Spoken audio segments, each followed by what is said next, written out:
First off, just proud of the team with us having like a revolving door of guys that are in and out of the lineup for the group that went out there and fought and played.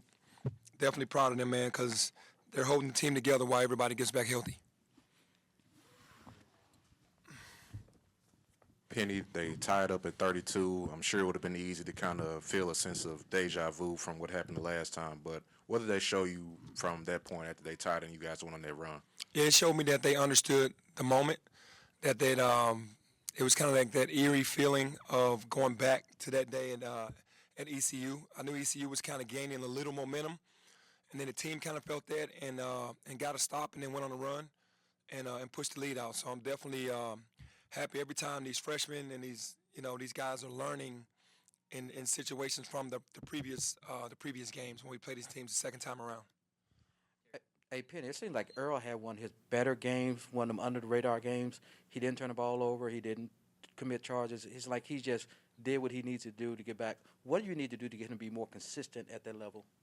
Earl just needs to be more aggressive. I think sometimes he gets so passive. He was 3 for 4, and 2 for 6 from free throws, but he had 10 rebounds and played extremely hard. The thing that he needs to do is just be more aggressive because he's a matchup problem. If he plays at the 4, he's faster than the big. If he plays at the guard, he's bigger than the guard. So for us, the more confidence that he gets, the more rhythm that he gets. He went back out with COVID a little bit back after the Tennessee when we had that COVID break, and then coming back trying to get his rhythm back. That's definitely kind of hurt him a little bit, but he's back now from a couple injuries as well. So we're trying to get him back in a good rhythm. You guys held them to 26% shooting overall. The defense has been kind of up and down. What would you kind of just assess how you guys performed on that end? Well, I mean, we scripted the game yesterday just like we did in Tulsa. We scripted the game yesterday and today where we basically went through the opportunities of us being on offense and then scripting the game, getting back on defense and putting these guys in situations where they were going to be playing to their weaknesses and not to their strengths.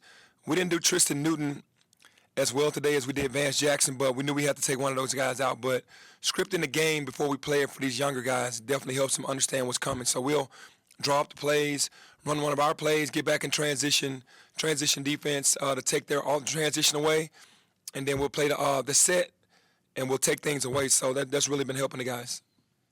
Penny, not that you obviously don't want to go through this injury stuff, but the fact that you did, how beneficial do you think it's been for guys like Lester, it seems like, has gotten back on track, and Josh has obviously come into his own. How beneficial do you think, as you look ahead to the final month of the season, month and a half, how beneficial could it end up being, now that maybe hopefully you're getting closer to getting through it? Yeah, it's definitely been beneficial for those two guys, Lester and Josh, because they're getting a ton of minutes. At first Josh would go in for a couple minutes, 2 or 3 minutes, and then get pulled out because the roster was so deep and we were playing the veterans. And now with the veterans being out, he and Lester both are taking advantage of those opportunities in those minutes and being out there. And especially for Josh, he's getting a better feel for the game. Hey, Coach, how would you rate this game defensively? It seemed like you guys did a lot defensively without fouling, and you did what you need to do. How close are you getting back to where you want to be defensively? No, we're getting close. This next week is going to be a big week for us because I'm implementing different things every day. As I see our weaknesses in the game, we're adding that into drills, and we're drilling hard on being better in the half court defense, being better in the full court transition, taking the top 2 guys out, making them shoot very low percentages, even if they get their averages through shooting bad shots, which is what we want. The next phase is boxing out and getting rebounds, and just from that point, we're getting better. And then this week off, we're getting healthier. We're getting the young guys more up to speed on one-on-one defense and the other things that we need to win against the better teams. I was going to ask about the week off and what you were going to do with it, but you kind of answered it. So I'll just find something else. What did you make of the body language of the team tonight? Like when things were kind of getting dicey and things like that. Like it seemed like that might have been something that was bothering you a little bit. Yeah, well, I want the guys to stay engaged. I think that with having so many young guys, when things aren't going our way, they kind of get down. And I'm trying to pump them up. Most of my game and coaching is pumping them up and teaching along with coaching, and because they're so valuable to our team. Imani and Josh and Earl are so valuable because Earl hadn't played, Josh hadn't really played much, and Imani. So this year is kind of like a learning year. So my thing is, the team goes on a run, that's going to happen. You have to keep your composure, see what's going on, figure out how to adjust, and then go out there and apply it. So the body language can get bad sometimes for us, but I just, have them in the huddle and just try to get them a little happier about what we know we can do, and then they leave the huddle with a better spirit than what they came in.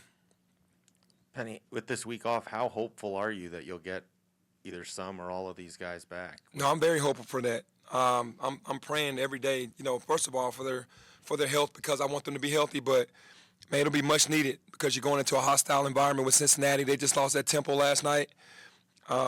We're still going to have some time to get guys back into the fold if that happens, but to have this week off right now, it couldn't have been a better time because we need to get those bodies back on the floor.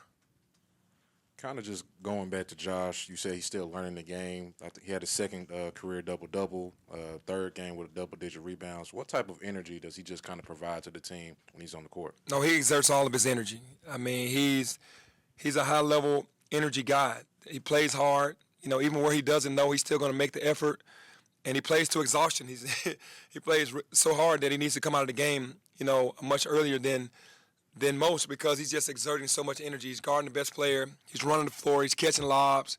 He's doing whatever we need him to do. So his energy is definitely contagious. We talked with you yesterday a little bit about Chandler Lawson. I mean, he did it kind of exactly like what you talked about yesterday with him. 19 minutes, I think 6 points, a few blocks, I think, some rebounds. I mean, he and the communication part, he was very active during his minutes on the floor.